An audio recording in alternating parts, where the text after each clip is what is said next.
This YouTube program is a reading of a book by John Jensen titled Civilizing America, a user's guide from the ground up.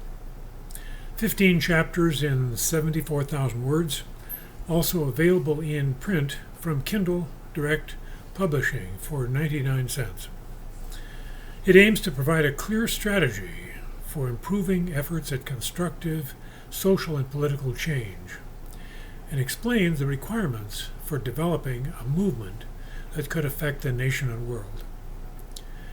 A core principle is that when we utilize the intrinsic positive capabilities of human nature, our group effort inspires people to work harder and think better. The qualities that harm human nature instead inevitably undermine group efforts to meet human needs and worsen life for humans and other living things. A critical change is understanding what works and what doesn't, what aligns with our deepest aspirations and what does not.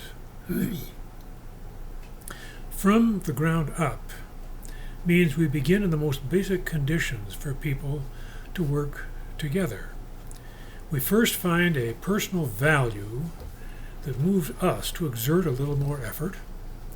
Then we progress to how people make connections, form groups, identify their values, determine goals that apply their values, generate a sense of success, and help each other so that numbers increase. These efforts are particularly urgent at this writing in mid-2018, when deep-rooted problems are evident, such as racism, intergroup violence, fear of foreigners, defective government, economic inequality, environmental degradation, a climate emergency, and many others. Widespread mediocre thinking affects these needs, and left unattended, they could threaten civilization.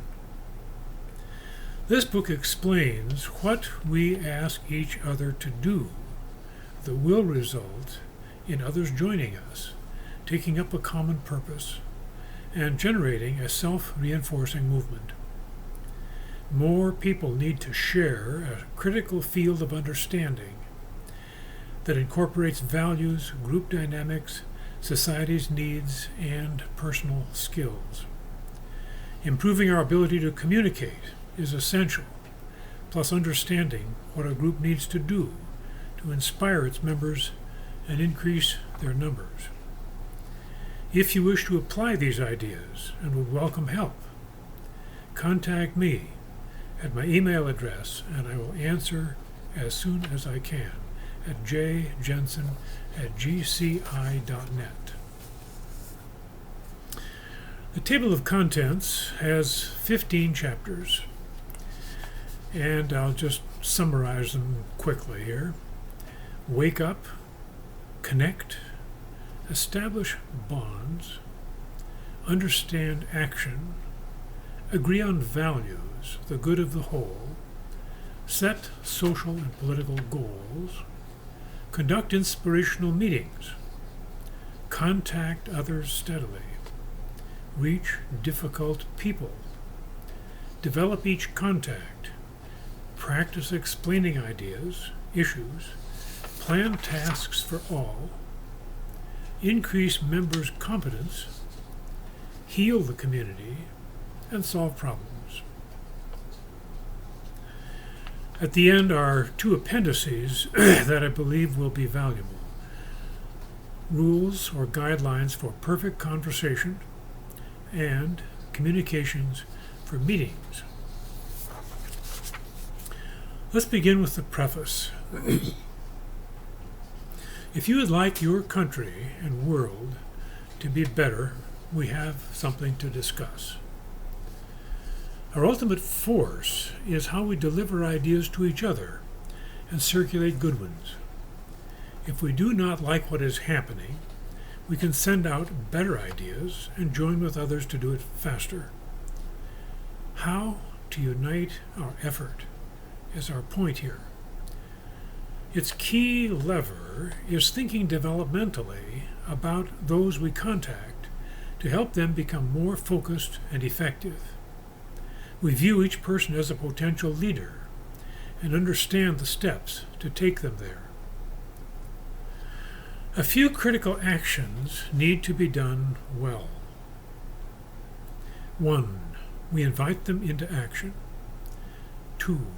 That expresses a significant value. 3.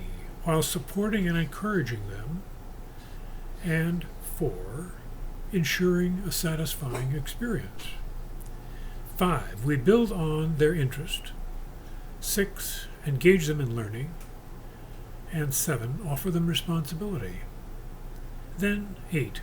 We support them in doing the same for others. The first steps in that series are happening now as I ask you to act for a value significant to you. I regard you as a leader already or in potential and believe you can circulate ideas that can change society.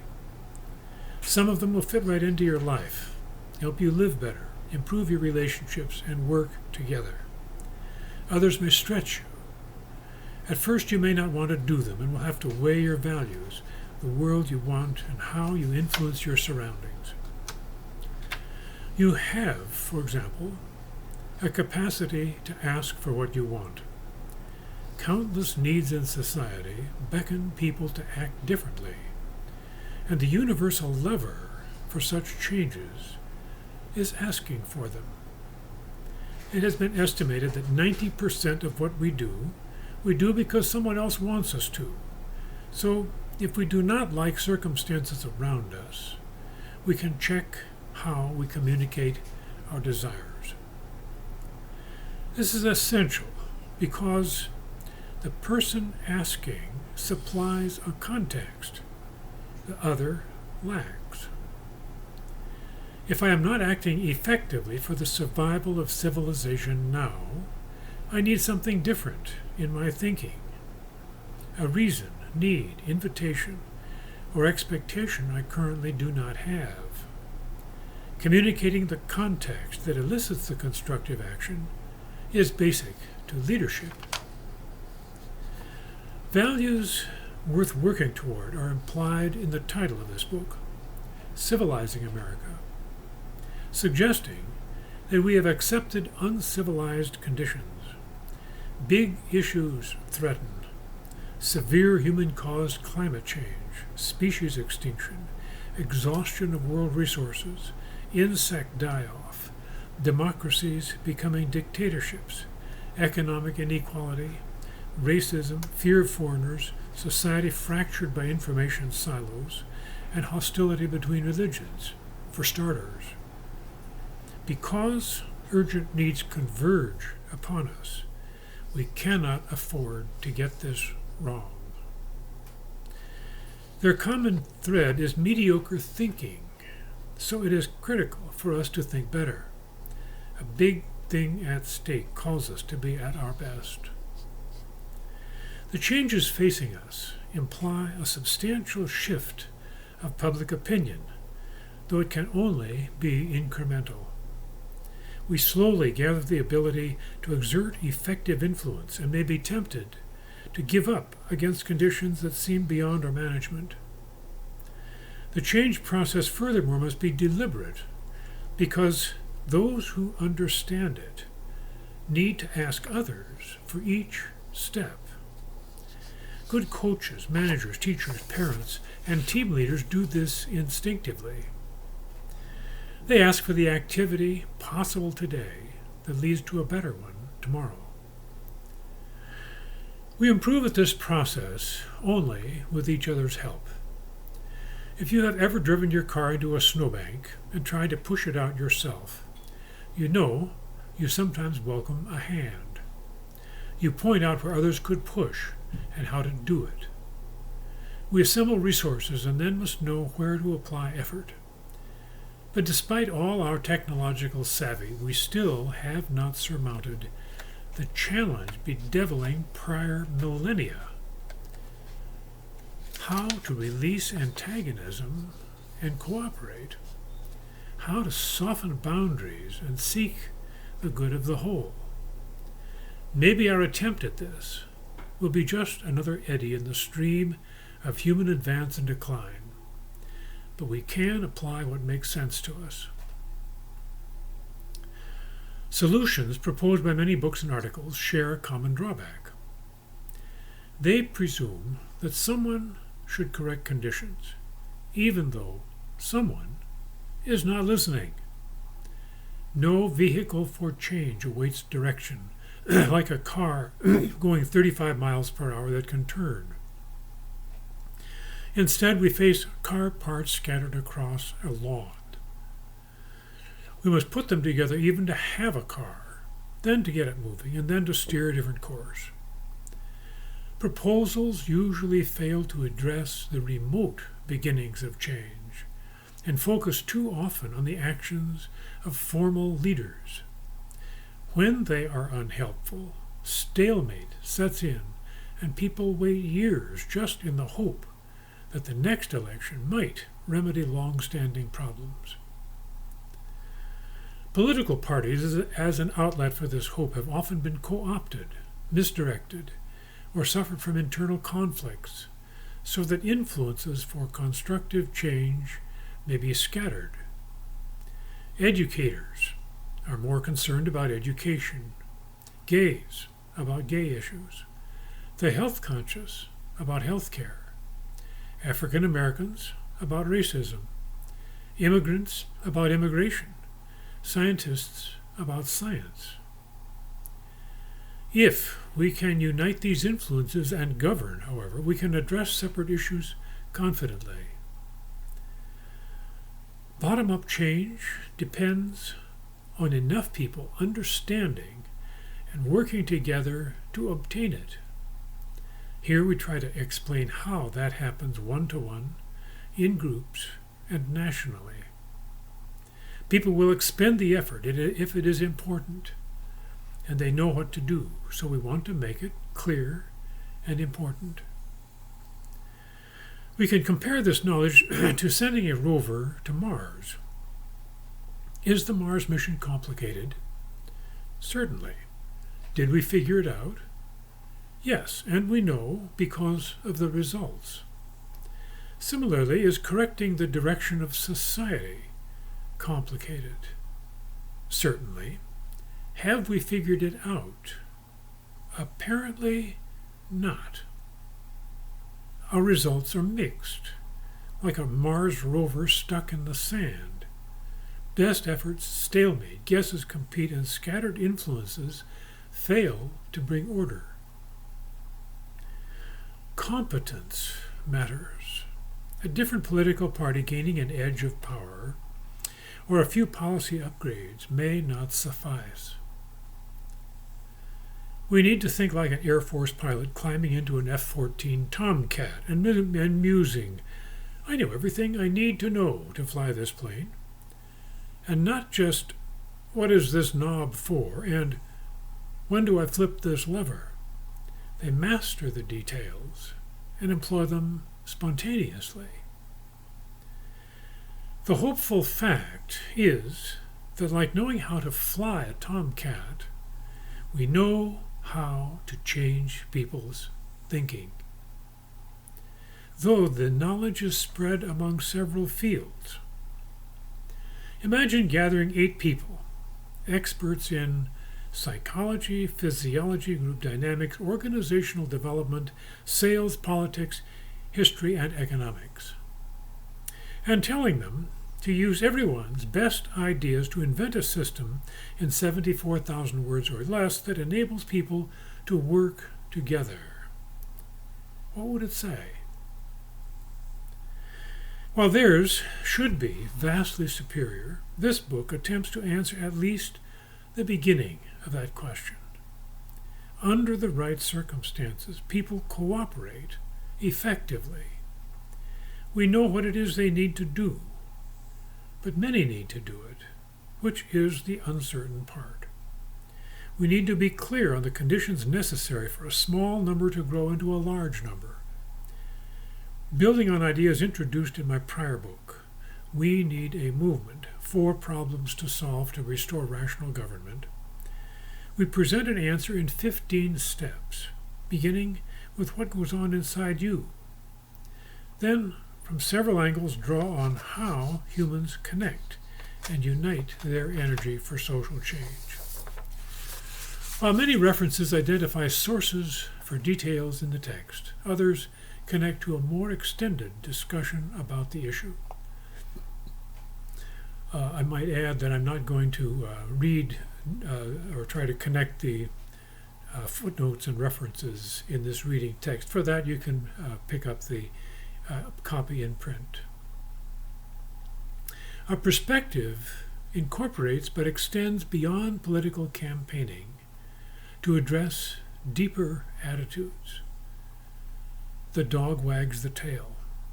The dog is the public, and the tail is the representative reflecting their attitudes. Though candidates appeal to some sectors over others, they answer substantially to constituents' expectations, so that major change depends on reaching people ahead of their choice of candidates. Discussion of legislation here remain with principles and values affected. Details will inevitably depend on trade-offs within the legislative process. My concern for you is the same as for myself: how to stretch my mind to do what is possible. If you need an ally to proceed, I will have your back, as far as I am able. In writing, I think of this as a conversation with you, the reader, and apologize if I guess wrongly about your views. Chapter 1. Wake up. We wake to the possibility of change and gather our will to proceed.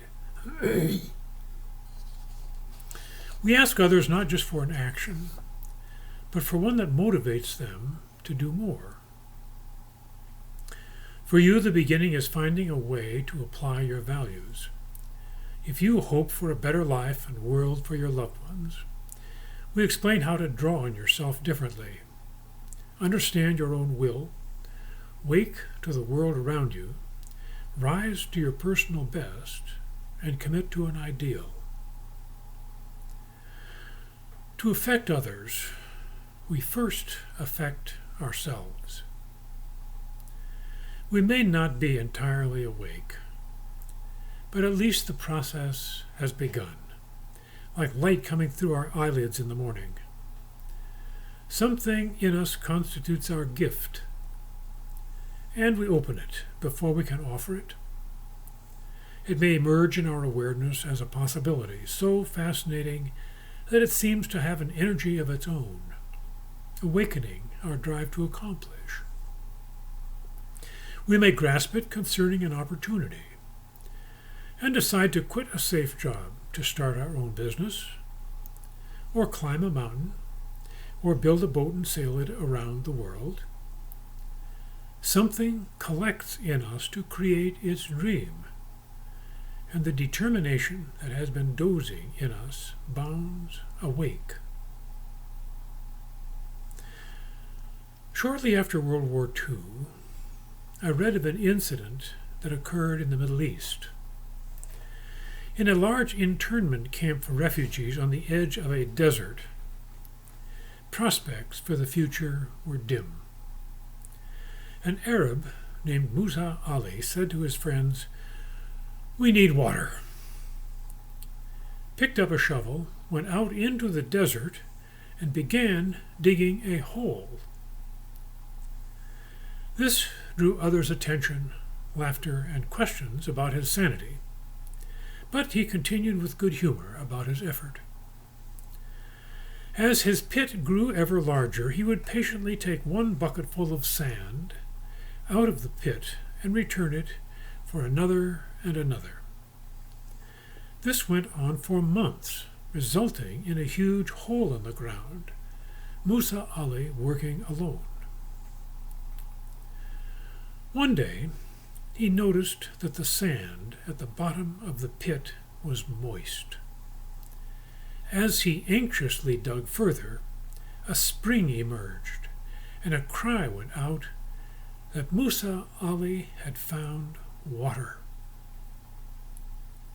As it bubbled into a pool, an old man came up to him, placed hands on his shoulders, and said to him solemnly, "Musa Ali, now you can die." In essence, there is no greater thing you could possibly accomplish in your life. You have done it all. 40,000 acres were turned to agriculture with the water from that well. What I appreciate most about that story is that Musa Ali had no rational basis for expecting to succeed, but only, if this works, it is a good thing. For many of us, nothing guarantees that our aspiration will succeed. We just commit to its value. If this works, it will be a good thing. All of us have some Musa Ali in us, the capacity to grasp a need that extends beyond us. You and I are connected to everything. The air we breathe, someone breathed before us. Another life depends on the water that disappears down our drain. These links gather in our attention until an incident reminds us of what is unfinished. We notice that we cannot dismiss the larger world, cannot rest simply with what the law assures us is ours, and know that what we purchase for loved ones does not insulate them from danger. The world calls on us. A value depends on us, shows itself in time, and beckons to us. Noticing what is undone, we want something better for the world or our neighborhood, and to address it, declare our connection with others. Our personal life may be as perfect as we wish, but we hear needs howl for our attention, and a fire inside us flares afresh, a seed of passion that moves us to direct circumstances instead of being overwhelmed by them. As this spark engages conditions, however, it encounters our prior viewpoints that may have hindered our progress and left our efforts unfruitful. Our consciousness has tremendous built-in stability. We are the same person day to day and question invitations to change. Accept me as I am. Don't try to change me, or you will have a fight on your hands. We draw unconscious boundaries around what we will do, assuming that how I am is more important than what we do. What we believed before governs us now, even if it is mental junk. Turning loose of poor ideas is essential and needs to be deliberate and conscious because it contradicts our loyalties and habits. If we are unsure whether our thinking limits us, our success, we might invite frank answers from people who know us well and steel ourselves not to flood with excuses the hints they try tactfully to give us. We cannot expect to act outside our thinking. So, if it is presently inadequate to enhance our world, we change it. To succeed better, we must change something in us that changes what we do. Very impractical, we might say. Finding ourselves caught in non-action, we may experience pessimism or doubt that eventually turn out true. Maybe others will not change their thinking, and only external forces will drive events.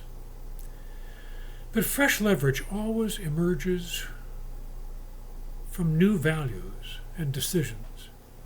For now, at least, we might approach issues with hope, reflect on causes we set in motion, and discover how we affect the ocean of circumstances in which we swim. Perhaps we can take up a new activity that would not have occurred to us before and find new determination. Steps toward change. When we wish to change, we can limit non-essentials in our life, connect with others, thrust ourselves into an interesting challenge, and open our aspirations. We limit non-essentials by prioritizing. Even if everything in our life seems indispensable, we still prioritize. We cannot do everything, so we wonder, what do I most want to do? We set other things aside or give them less time, especially our likes and dislikes.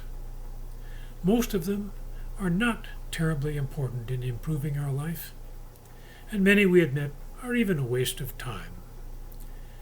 Yet with them we define our personality. Pattern becomes identity, distinguishing us from others. I do it this way, we assert.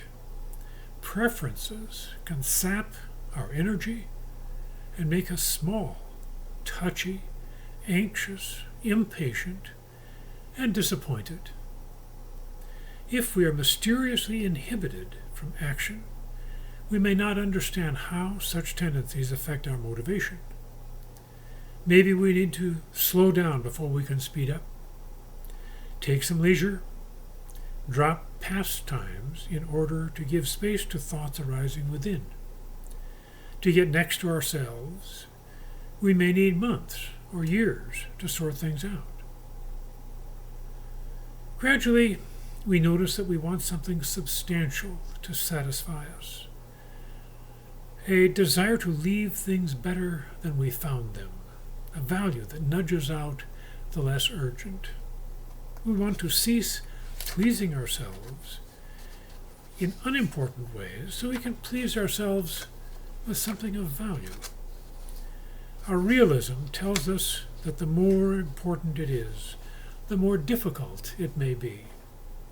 And perhaps the best we will ever do is just to try, establish a foothold for someone else's foot, and that we risk fruitlessness. Will it all be a waste of time, we wonder? Successful or not, the urgency to try to make things better can become as prominent as a toothache. Maybe a coincidence starts us off. We encounter someone who expresses an idea that intrigues us. We notice a purpose we can take on that appears form-fitted for us, perhaps a large thing drawing us to allies, or a personal task we bear alone. A cab driver I know opened conversation with a passenger who said she was getting her things out of storage. Her mother had fallen seriously ill, and to care for her mother she had used up her mother's medical insurance, and then her own, gave up her high-paying job to move her mother, and that day was selling off all her possessions to pay her mother's bills. The driver ventured a comment. "It sounds like you've had to make some hard choices," he said. "When it comes to love," the woman answered firmly, "there is no choice." Such clear-headedness means laying aside non-essentials. We focus, we separate distractions from purpose. Work together. Maybe the purpose arises in a moment's commitment to another. Yes, I will do this thing, and we make an agreement that stretches us. We cannot influence the world if we cannot influence ourselves deeply enough to keep in agreement. Upon wanting a common world with others, we seek out people who think that way, who already act on conditions they want to change. They wait for us and are not hard to find. As we connect with them and begin thinking together, we discover that they are absorbed in the same world we ponder. Each sees a piece, some the grandeur and beauty, others the back alleys. We need a team that believes, as did the Lewis and Clark expedition. We can handle anything we encounter. Acting together, we discover how we can depend on each other. Reflect and act. At first, cobwebs, all the random associations our culture strings about us, obscure our mental attic, descending on us, even as we try to see past them. To free ourselves of them and influence our surroundings, we engage in reflection and action. With reflection, we see ourselves, our values, and our capabilities with greater definition. We separate distractions from what is on course, though caution bids us pause before signing on to new enthusiasms. What will it cost us? What preferences, conveniences, advantages, and pleasures will we lose? Many adopt a passing interest before they understand its discipline. Issues may attract momentary sympathy, but sympathies ebb and flow, often not materializing into an outcome. And though passion can be an effective motor, no steering is built in. Enthusiasm does not ensure insight, though the work we undertake may require careful discrimination. We may be invited to relinquish time, money, beliefs, privileges, power, and habits, not just giving, but receiving as well. We become different and take possession of ourselves. After a time, reflection is less useful. For further clarity, we need action with sight, courage, and self-giving working together. We decide to jump headlong into difficulties we wish to change, and then the difficulties change us as well. Opening aspirations. What we are now is largely determined by what we chose to love before. Our previous passions have led us exactly to here. This is sobering when we find ourselves or our world in distress and must follow our trail back to our faulty choices. But once we determine what we value, within it lies guidance for our action. We begin to match our capability with reasons and effort. We ally with like-minded people and reach beyond our conditioning to purposes we choose freely. Advancing toward us may be an ideal, deserving our heartfelt commitment of time and attention.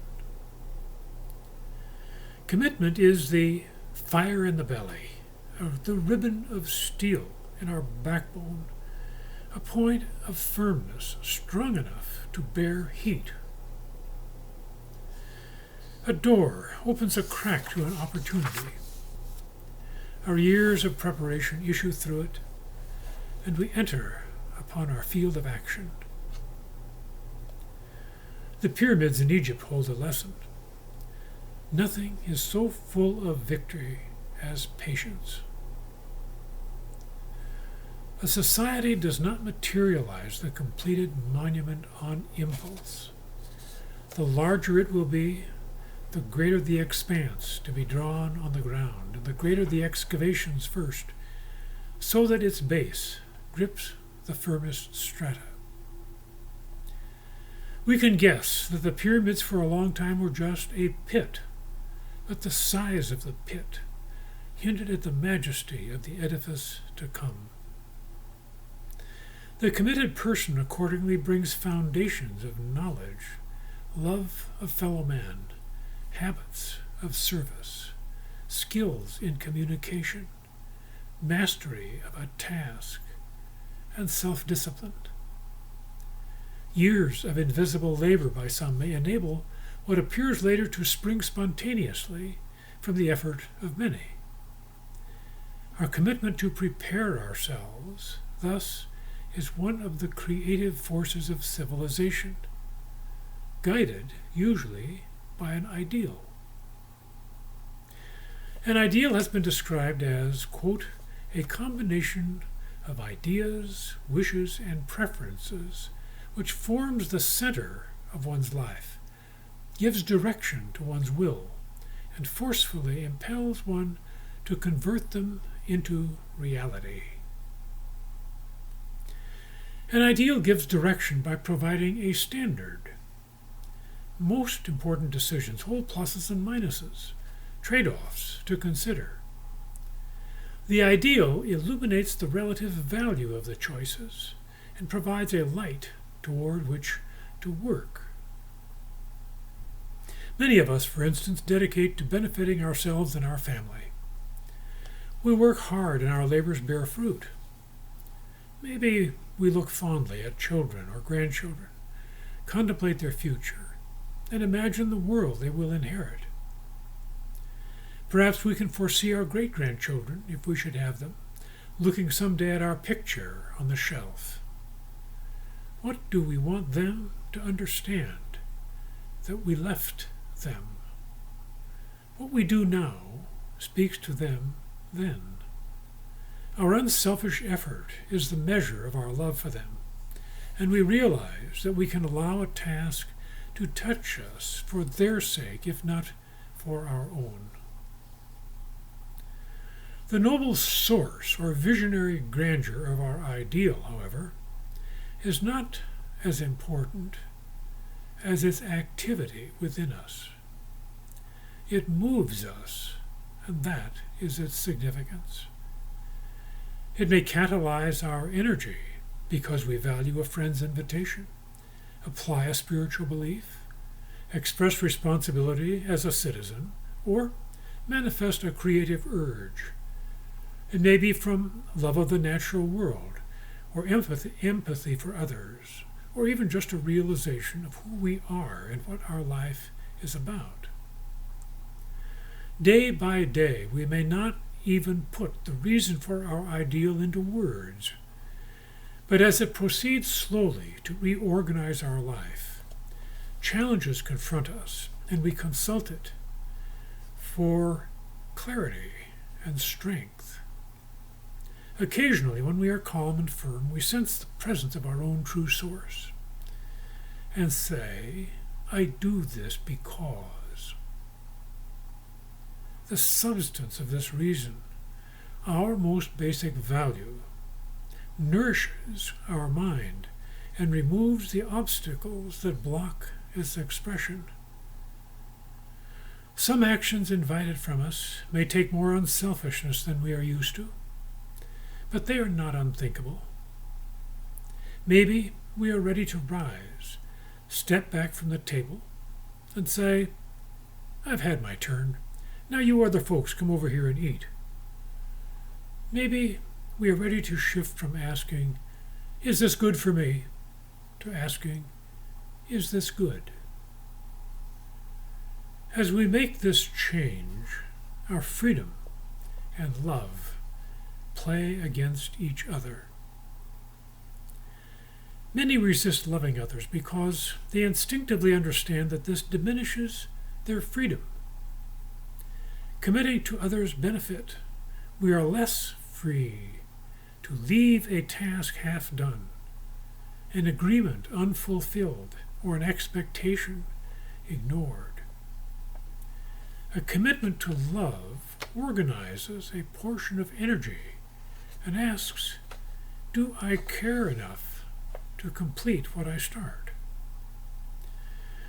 This following out of the task is love, in its stripped down, essential state, a way of locking on to a good thing, a clutch seizing first gear. The love endures even when we are too busy and cold to feel inspired. It affirms a value powerfully behind a few words, makes itself entirely available, is willing to be hindered and blocked, willing to contest with others for the sake of the ideal, while not needing the contest personally, can lean its shoulder against the firmest point and begin to push. It dismisses a halfway stance, even while not seeing clearly the final shape the ideal might take, even while much remains to be filled in and may never be filled in. This happens for any ideal we declare. At first glance, it may appear too abstract. Action is the focus anyway, we think, and we look inward for the resources to begin. But if we find there a dry, parched heart, we wear out quickly. To pedal onward for years, we need a strong, clear fix on something we love. Why would we act for people we never met, influence conditions we will never experience, and do so for reasons that give us no tangible benefit? Our reason must be seated within us, our ideal taking us deeper, shifting our concern from surface to substance, from a socially instilled presumption that we look out for ourselves first in all we do, we make a change of venue. Our choice of reasons for acting makes our life our personal creation. When we ask ourselves why we do something, the question directs us to look at what we have our hands upon right then, and the value that gives it significance. At first we address the surface of our life, but then distinguish our personality from our deeper self. The latter can serve up what might amaze our personality and is home to encompassing passions, not just the rise and fall of daily feelings, but convictions that empower us to a life pursuit. Some people accept less income, more bother, and fewer conveniences to be free to devote time to what they think is worthwhile. An ideal drives them from within, seeking the front lines where a resistant condition or destructive force must give way for it to be fulfilled. The will thus leaves the presence of what it has now to follow its dream, not just physically, but more importantly, in its inner desires. This is what makes adherence to a conviction precious. We refuse to let 1,000 smaller things possess us, refuse to be held back by something lesser than the ideal we pursue. We change what we care about. Our outward schedule may continue, and the same responsibilities bind us to daily routines, that we fix upon a new concern. We choose to help overcome poverty, ignorance, and illness, help human beings become more self-responsible and free in their pursuit of happiness, and link our efforts with others seeking the same purpose. Because something remains undone in the world, it beckons to our resolve. When it is more than an instinct to protect our kin, when it steps out of the familiarity of neighborly viewpoints, when it sustains our direction in the face of failure, Then our will engages its deeper springs. Even ordinary, daily occurrences draw from the presence of this newfound strength. Without such a quality within it, circumstances more easily derail any human endeavor. Moral principles have the creative power to change our direction. An inner attribute may be needed in the situation before us: love, truth, balance, justice, compassion, illuminating what we are called on to do. The quality infuses our attention and helps us set aside other concerns, care more, and work harder. The saints of history instruct us about this. Despite varying beliefs, they were similar in one way. They designed their life around their highest value. They loved much, and the love worked through them. We cannot discern how they went about their inner work, but we can begin like they did. We can love higher things and organize our lives around them. Discipline.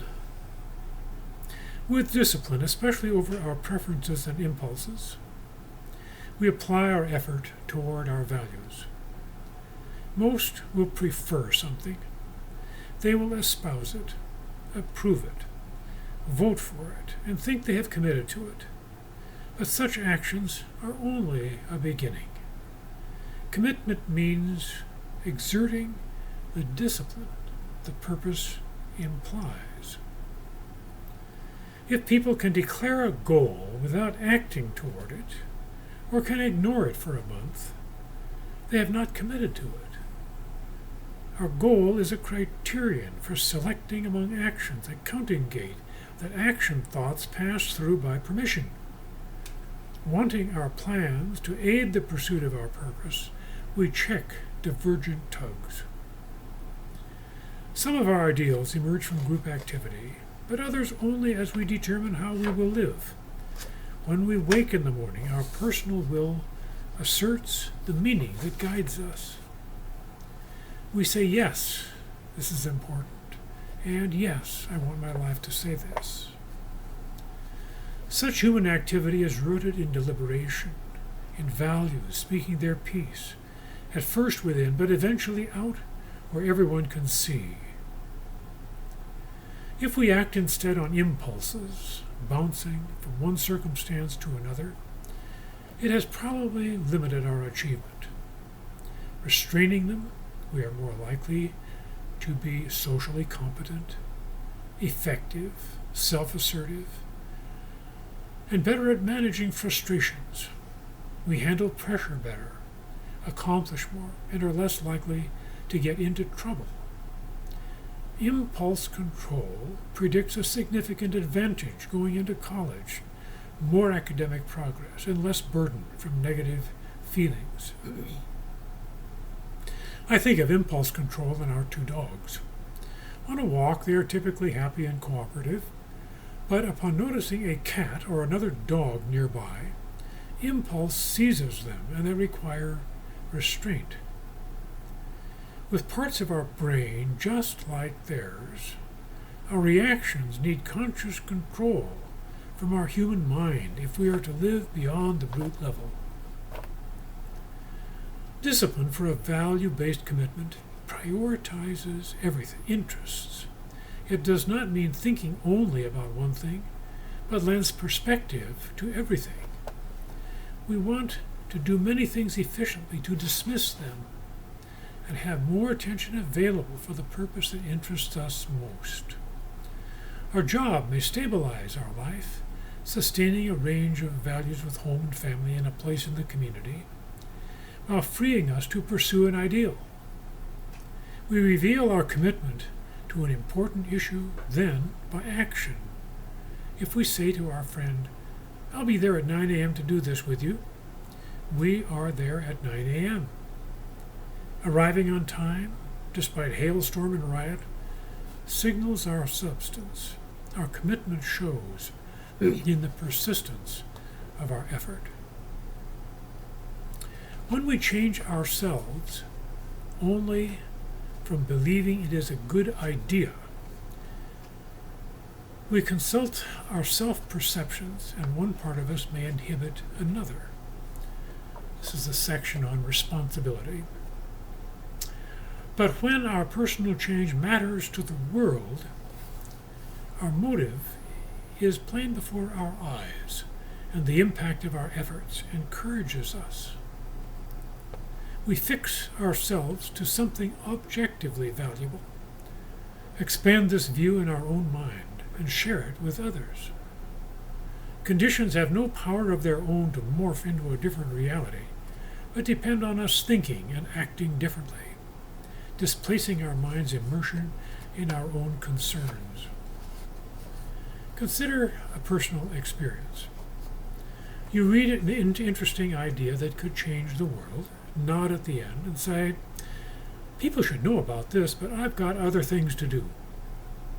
So, if even you, concerned about the world, drop an idea when it affects your routine, the outcome is an age-old lesson.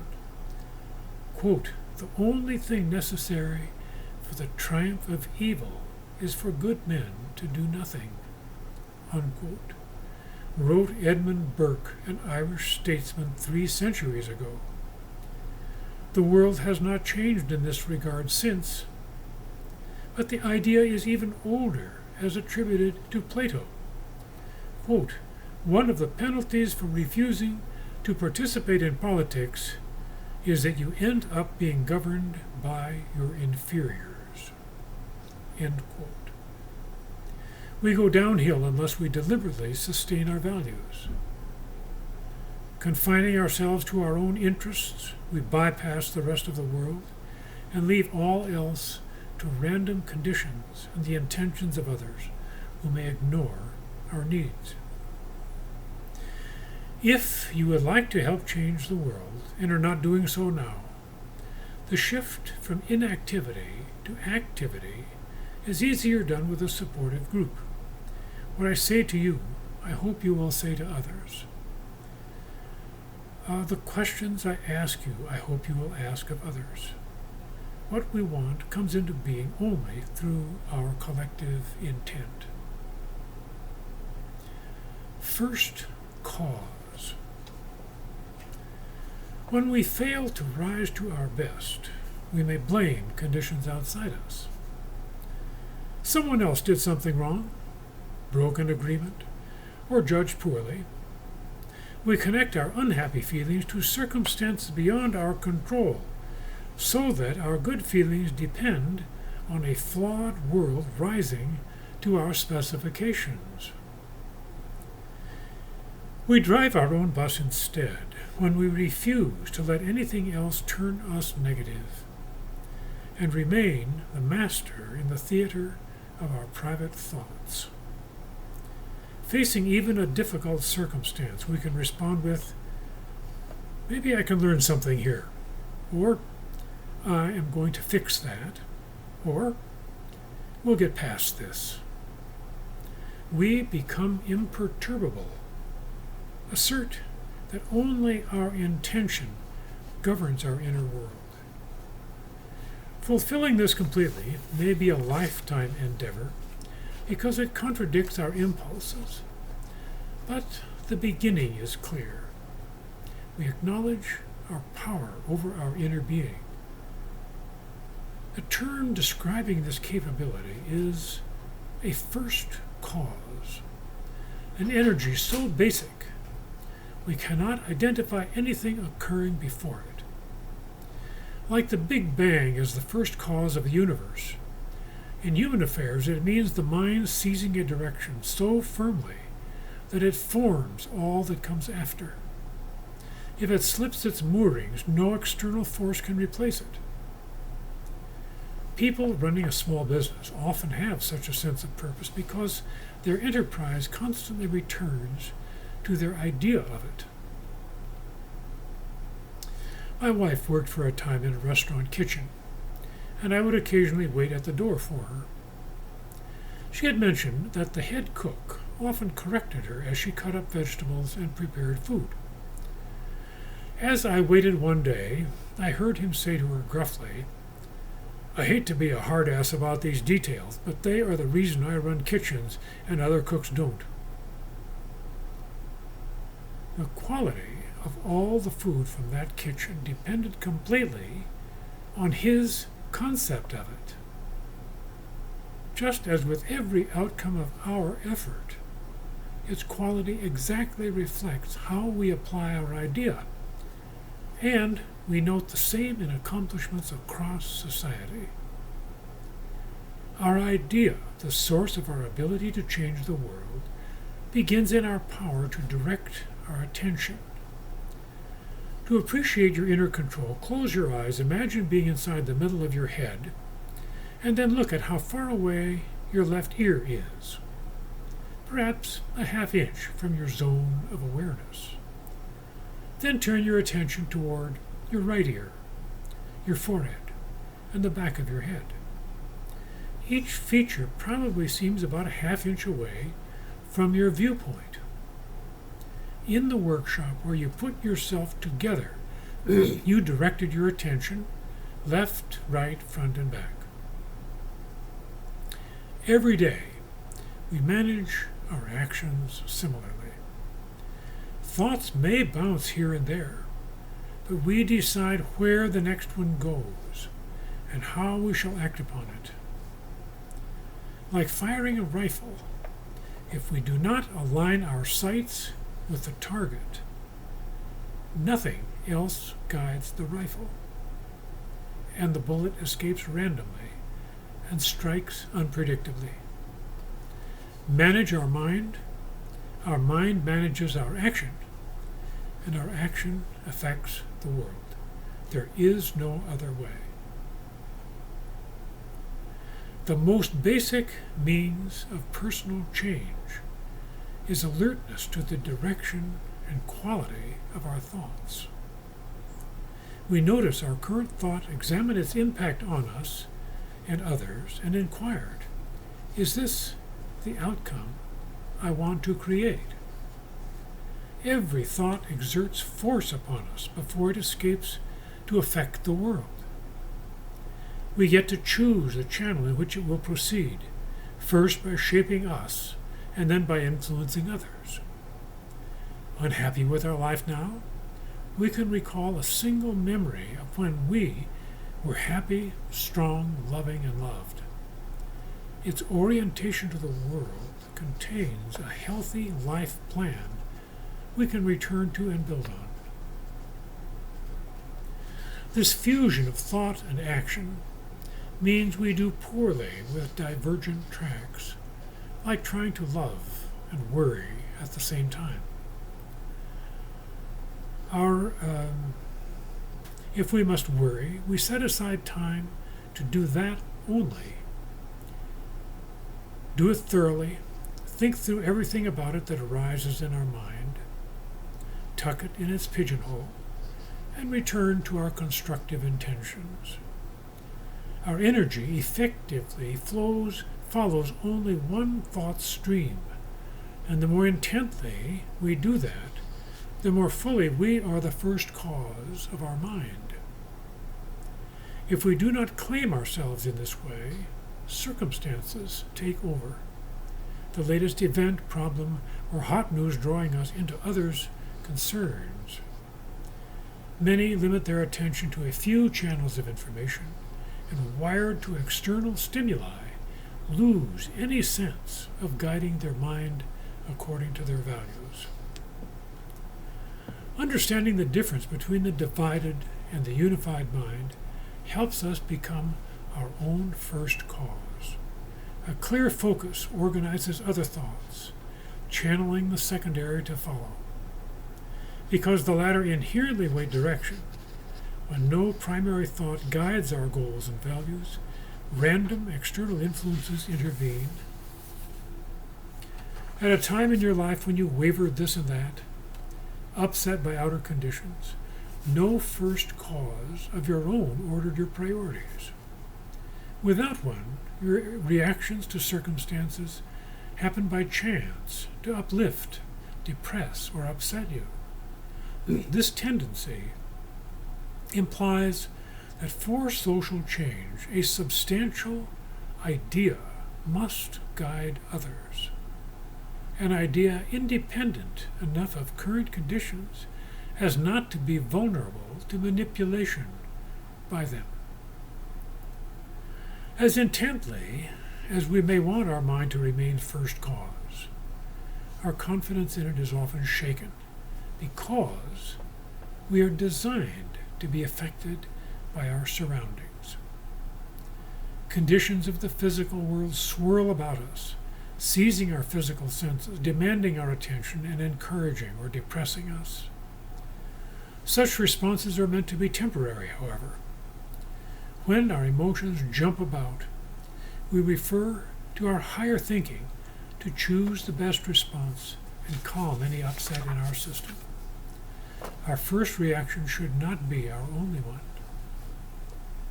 To someone's criticism, our higher mind should consider, do they have a point? Remaining defensive, we discard half the tools our human system provides, and once gripped by our reaction, we may lose our ability for a constructive response. The causal energy inherent in our attention can help us understand why we sometimes do what our better judgment tells us is wrong. The problem is that the impact of our willed activity does not disappear instantly. What we experienced in the past may still register in our brain, and the energy we gave it then makes it easier to retrieve now. A powerful direction once asserted presumes a latent invitation to repeat it. I may need this later. So that growing up, we save countless immature guidelines that wait to be resummoned. The brain scans these stored commands for the one that will meet its current need, and before we know it, we may do something we never expected to do as an adult. Obsolete unmet needs, cravings, fears, and worries can sabotage us.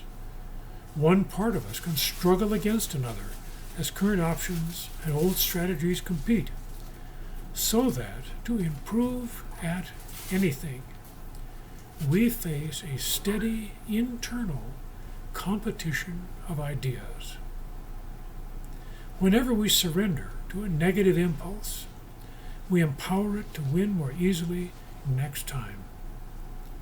Doing bad stuff leads to more bad stuff, the slippery slope, unless we determine to turn our lives around. We reduce the impact on us of both outer circumstances and our own past mistakes with a critical distinction. We invest in what we do now and release its results. We bring optimistic, positive energy to the activity currently under our control, but stay emotionally independent of what happens next that is not under our control.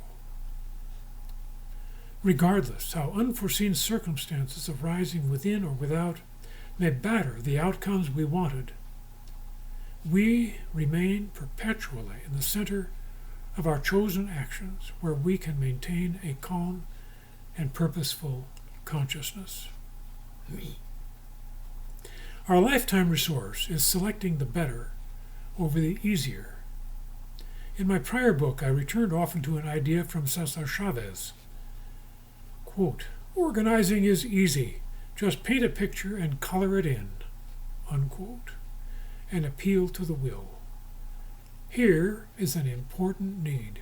Look at what I am telling you. Absorb this picture. Chavez knew that people needed a vision containing detail and vitality, a fuel to restart our actions. Our future emerges from the history we create now. The positive thing we do today, we do more easily tomorrow.